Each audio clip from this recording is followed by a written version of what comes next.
शैतान ने आदम को भी बहकाया, शैतान ने हव्वा को भी बहकाया, दोनों को फिसला दिया।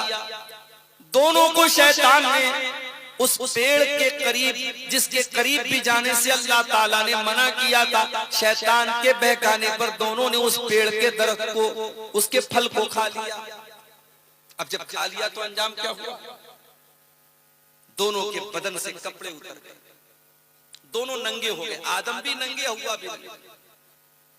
कुरान कहता है फतफिका यक्सिफानी अलैहिमा मिन वरक़िल जन्नह। आदम और हव्वा दोनों जन्नत के पत्तों को तोड़ तोड़ करके अपनी शर्मगा को ढांपने लगे, अपनी बॉडी को कवर करने लगे, नंगा रहना पसंद नहीं किया। आज दुनिया में तरक्की की अलामत है। गोवा में चले जाओ, बड़े बड़े बीचेस पे चले जाओ, समंदर के किनारे मादर जात नंगे मर्दों औरत पड़े हुए हैं, और इसको दुनिया तरक्की का नाम देती है, इसको दुनिया फैशन का नाम। ये नंगे रहने वाले, ये बरहना रहने वाले, ये बेहया और बेशरम लोग, ये इंसान कहलाने के लिए काबिल नहीं। इंसान की फितरत ये कहती है, इंसान का नेचर ये कहता है, इंसान का स्वभाव ये कहता है कि नहीं, अल्लाह के ऊपर कोई ना कोई चीज पर्दे के तौर पर होनी चाहिए।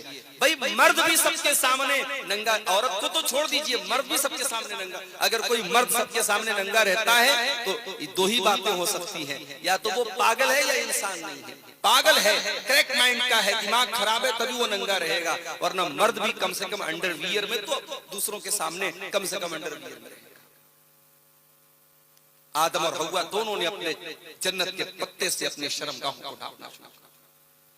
अब अल्लाह ताला ने समझाया हज़रत आदम और हव्वा, अलम ननहकुमा अन तिलकुमश शजरा, ऐ आदम ऐ हव्वा, मैंने तुमको मना किया था उस पेड़ के करीब न जाना, क्यों तुमने शैतान की बात मानी, क्यों तुम उसके बहकावे में आ गए, क्यों तुम जालिमों में से हो गए।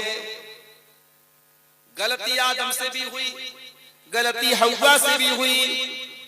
कुरान कहता है फतलक्का आदम मिन रब्बिही कलिमात। अब आदम अलैहिस्सलाम के दिल में ख्याल आया, हाँ मुझसे गलती हो गई, अब मैं अल्लाह से माफी मांगना चाहता हूं। कैसे मांगूं? ऐ अल्लाह तू कितना करीम है, तू कितना रहीम है कि तूने आदम से गलती के बावजूद तूने आदम को तौबा करने का तरीका भी सिखाया। अल्लाह ने आदम के दिल में वो कलिमात डाले, वो दुआ डाली, जो दुआ अल्लाह ताला ने कुरान में बयान की, रब्बना ज़लमना अनफुसना व इल्लम तग़फिर लना व तरहमना लनकूनन्न मिनल खासिरीन। ऐ परवरदिगार, हमने अपनी जानों पर बड़ा जुल्म किया है। ऐ परवरदिगार, हमने अपनी जानों पर बड़ा जुल्म किया है, बड़ा अत्याचार किया, और अगर तूने नहीं माफ किया, अगर तूने रहम न किया, लनकूनन्न मिनल खासिरीन, तो हम खसारा नुकसान उठाने वालों में से हो जाएंगे। ये दुआ की आदम और हव्वा, और जब ये दुआ की, अल्लाह ने दोनों की दुआ को कबूल किया, दोनों की तौबा को कबूल किया। लेकिन अल्लाह ने कहा कि अब तुम जन्नत में नहीं, अब तुम जमीन पे जाओ, अब जमीन पे जाओगे, दुनिया में रहोगे। अब ये आदम और हव्वा दुनिया में कहां आए, इसके बारे में कोई ऑथेंटिक रिवायत तो नहीं मिलती, लेकिन तारीख की किताबों में ये लिखा है कि हजरत आदम अलैहिस्सलाम जो थे वो इंडिया या श्रीलंका के किसी इलाके में उतरे थे, और हजरत हव्वा जो थी वो जद्दा में उतरी थी। इसलिए जद्दा, अरबी में जद्दा बोलते दादी थी, तो चूंकि वहां पे हजरत हव्वा उतरी थी, इसलिए उस जगह का नाम जद्दा, सऊदी अरब के अंदर जो बहुत बड़ा शहर है, मशहूर इलाका है जद्दा, वहां पे ये तारीख की एक रिवायत है। हम ये नहीं कह सकते कि ये ऑथेंटिक है, मोतबर है, बस तारीख की किताबों में ये लिखा है, इसके मोतबर होने की कोई गारंटी नहीं है। दोनों को अल्लाह ताला ने जमीन पे उतारा। हम आदम और हव्वा की औलाद, अल्लाह ने हमें और आपको आदम और हव्वा की औलाद बनाया, इंसान बनाया। हमारी फितरत में गलती करना है, हमसे गलतियां होंगी, हमसे खताएं होंगी। खता का हो जाना उतनी बड़ी बात नहीं, बड़ी बात यह है कि हम खता के बाद, गलती के बाद हम तौबा करें, हम अल्लाह से माफी मांगे। अल्लाह के प्यारे नबी फरमाते हैं कुल्लु बनी आदम खत्ताउन व खैरुल खत्ताईन अत्तव्वाबून। तमाम के तमाम आदम की औलाद खता करने वाले हैं और तमाम खताकारों में सबसे बेहतरीन खताकार वो है जो तौबा कर ले, अल्लाह से माफी मांग ले, अल्लाह की तरफ रुजू कर ले। दुनिया में क्या होता है, एक इंसान एक बार गलती करता है हम माफ कर देते हैं, 2 बार गलती करता है हम माफ कर देते हैं, 3 बार गलती करता है हम माफ, जब बार बार गलती करे तो हमारा भी बर्दाश्त का जो मादा होता है वो पूरा हो जाता है। बाप बेटे की एक बार गलती माफ करता है, 2 बार गलती माफ करता है, जब बेटा बार बार गलती करता है तो बाप कहता है नहीं अब तू गलती नहीं कर रहा है, तू बदतमीजी कर रहा है, फिर बाप भी बेटे को घर से निकाल देता है। माँ अपने बच्चे से बहुत प्यार करती है, लेकिन माँ भी अपने बच्चे की बदतमीजियों और अपनी बच्चे की गलत हरकतों पर डांटती है, मारती है, सजा देती है। माँ इतनी रहमदिल होने के बावजूद भी ऐसा मौका भी आता है कि माँ भी अपने बच्चे को माफ नहीं करती। मेरे प्यारे साथियों, जिस तरीके से एक माँ को अपने बच्चे से बहुत प्यार है, एक बाप को अपने बच्चे से बहुत प्यार है, उससे कई करोड़ गुना ज्यादा, उससे कई करोड़ गुना ज्यादा अल्लाह तबारक व तआला अपने बंदों से प्यार करता, अपने बंदों से मोहब्बत करता है। वो अल्लाह बंदों की खताओं के बावजूद, बंदों के गुनाहों के बावजूद अल्लाह ताला अपने तमाम बंदों को दावत देता है, ऐ मेरे बंदो आ जाओ, हल मिन मुस्तगफिरिन फागफिर लहू। हर रात आसमान दुनिया पर अल्लाह ताला नाजिल होता है और आवाज देता है कोई गुनाहों की माफी मांगने वाला, है कोई अपने गुनाहों पर रोने वाला, है कोई अपने गुनाहों पर गिड़गिड़ाने वाला। मैं अपने बंदे की तौबा को कबूल करने को तैयार हूं, मैं अपने बंदे को माफ करने को तैयार हूं। चलिए आपकी जनरल नॉलेज में इजाफा कर देता हूं। कुरान करीम की ऐसी कौन सी आयत है जो सबसे ज्यादा रहमत की उम्मीद दिलाती है?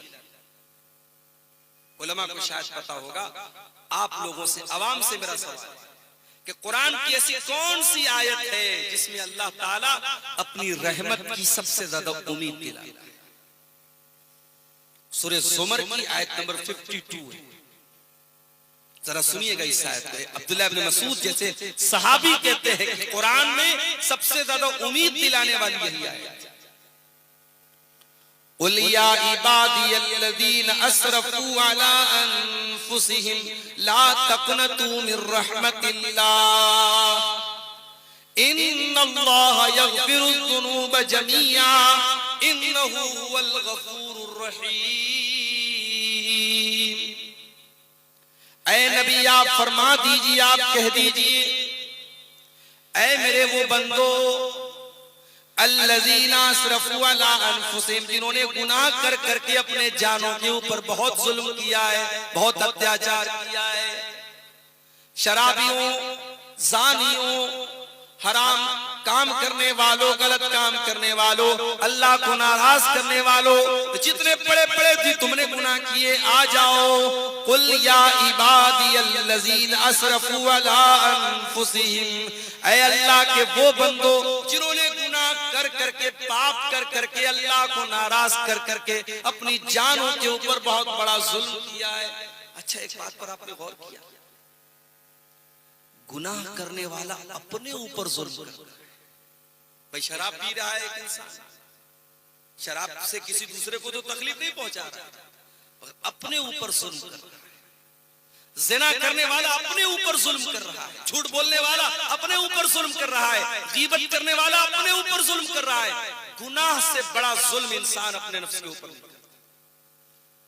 जब भी इंसान कोई गुनाह करे वो अपने बाप आदम की वो दुआ को याद करता।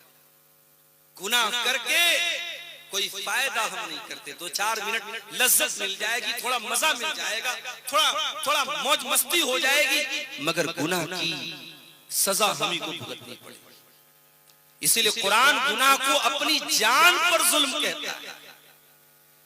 कुल या इबादियल्लज़ीना अस्रफू अला अनफुसिहिम, ऐ नबी आप कह दीजिए मेरे वो बंदो जिन्होंने गुनाह कर करके अपनी जानों के ऊपर जुल्म किया है, ला तक़नतू मिन रहमतिल्लाह, तुम अल्लाह की रहमत से कभी मायूस न होना। अल्लाह की रहमत से कभी मायूस न। अल्लाह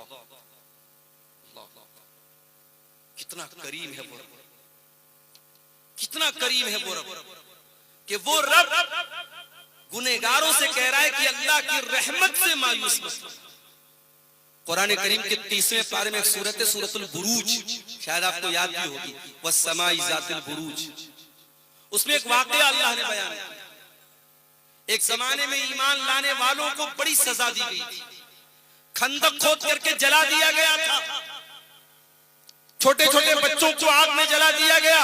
जैसे सीरिया के अंदर भी ऐसे ऐसे मनाजिर मिल रहे हैं कि जिनको देख करके हैरत होती है कि बशार अल असद ने कितना जुल्म किया था सीरिया की मजलूम अवाम पर।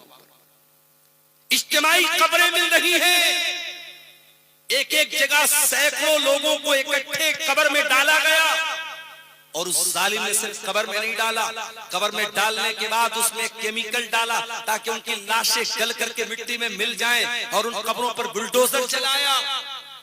और अफसोस तो इस बात का है, इतना जुल्म करने वाला और लाखों मुसलमानों का हत्यारा बशार अल असद, उसकी हिमायत कौन करता था, उसका सपोर्ट कौन करता था? उसका सपोर्ट वो ईरान करता था, जो आज बहुत बड़ा फलस्तीनियों का अपने आप को हमदर्द कहता है। अल्लामा इब्न तैमिया ने बिल्कुल सच्ची बात कही थी, हमारे असलाफ ने बिल्कुल सच्ची बात कही थी। सहाबा का दुश्मन, सहाबा को गाली देने वाला, सहाबा की गुस्ताखी करने वाला, ये राफिजी यहूदी से बड़ा हमारा दुश्मन।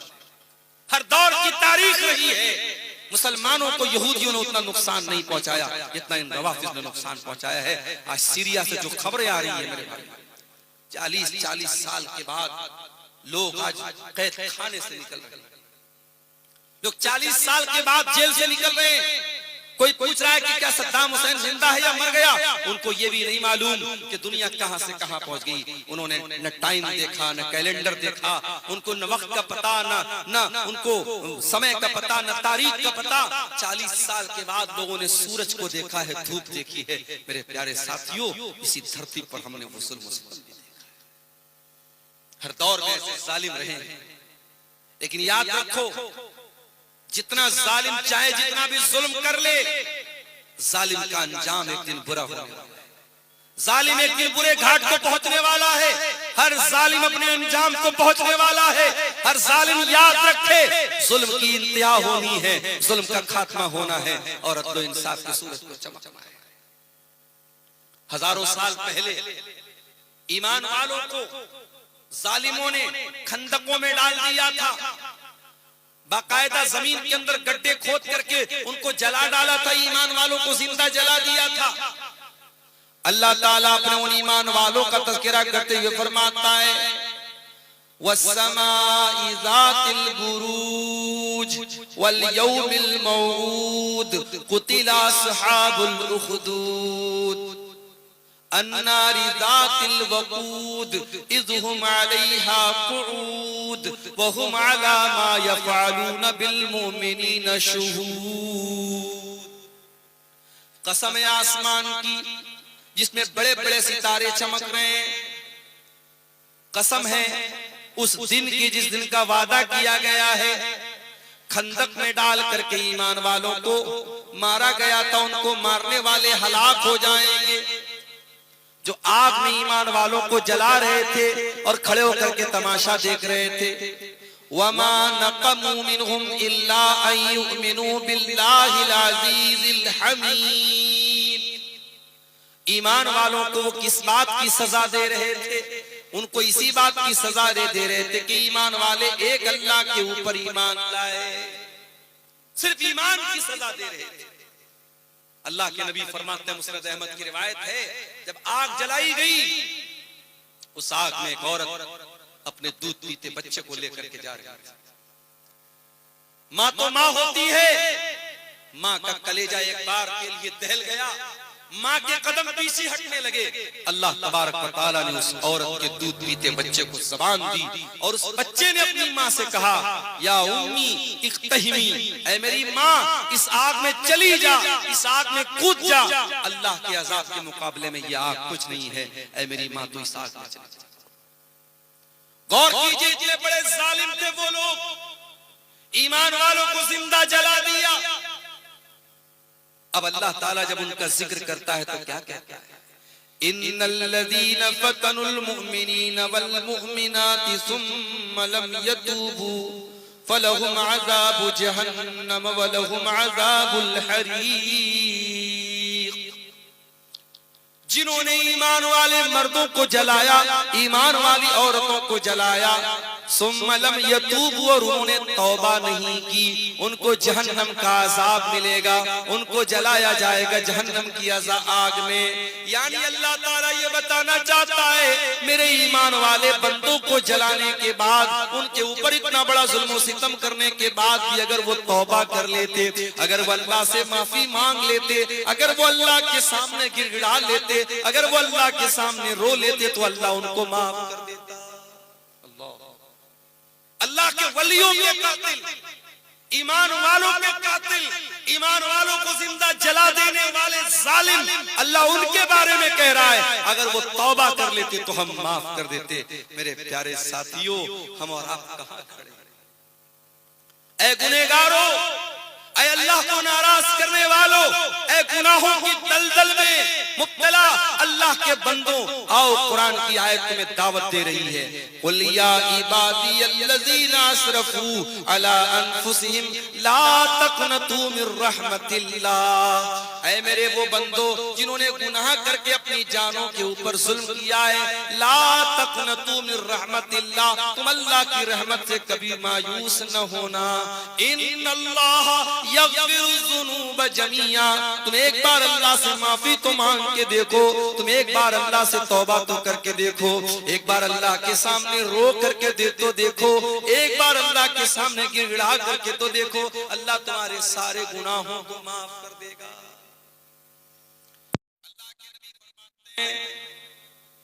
तिर्मिज़ी की सही रिवायत है, दो आंखें ऐसी हैं जो जहन्नम के अंदर नहीं जा सकती। दो आंखें ऐसी हैं जो जहन्नम की आग में नहीं जाएंगी। ऐनुन बातत तारुसु फी सबीलिल्लाह, एक वो आंख है जो अल्लाह की राह में चौकीदारी कर रही है, अल्लाह की राह में पहरेदारी कर रही है। दुश्मन की फौज आने वाली है और बॉर्डर पर खड़ी होकर के वो पहरेदारी कर रही है, उस आंख की अल्लाह ताला हिफाजत करेगा, उस आंख को जहन्नम की आग में नहीं डाला जाएगा।